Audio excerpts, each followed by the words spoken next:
You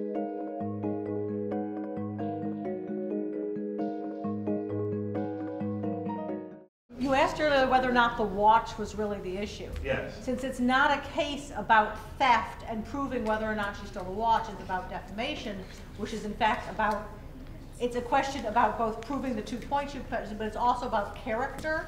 And I think one of the reasons I voted undecided was not that I wanted to believe in the plaintiff's character, and I don't think that her character was actually impugned by the testimony. I don't think that she came off worse by her testimony, but I still thought, like the first man said, the ultimate question was not whether or not a defamatory statement was made, but whether or not it rose to the level of losing the business. So that was mine. Yes, sir. I voted for the plaintiff because I'm a lawyer and I do plaintiff's work.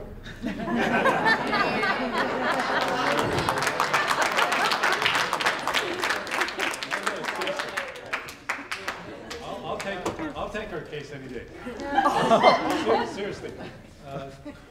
The reason I voted for her is because I thought that the defendant is a professional, has a lot of clout in the city, knows the intricacies of the power play, and for him to call the firm that he has this sort of connection with, and pick the lawyer that she is sort of the connection between the plaintiff and her, and make that statement, whether it's direct or subliminal, he's saying, I cannot work with that lady, you gotta terminate her. That's the damage to her.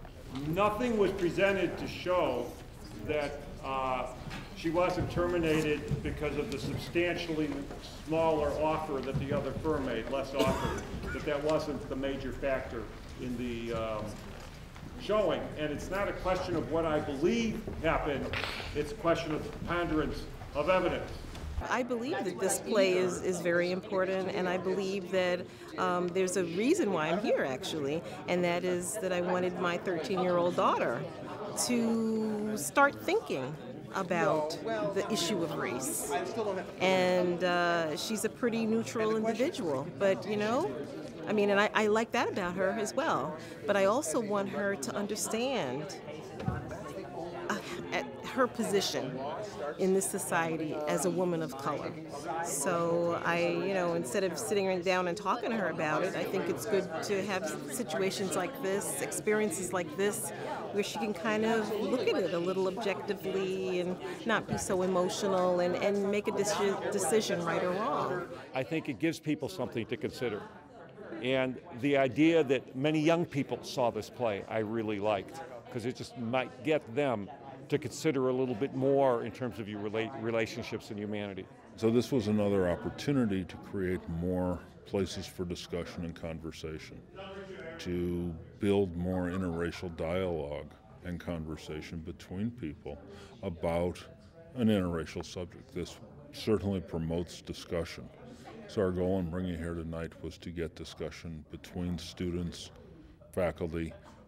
It was great to have discussion today. I'm more interested in the discussion that comes tomorrow and next week.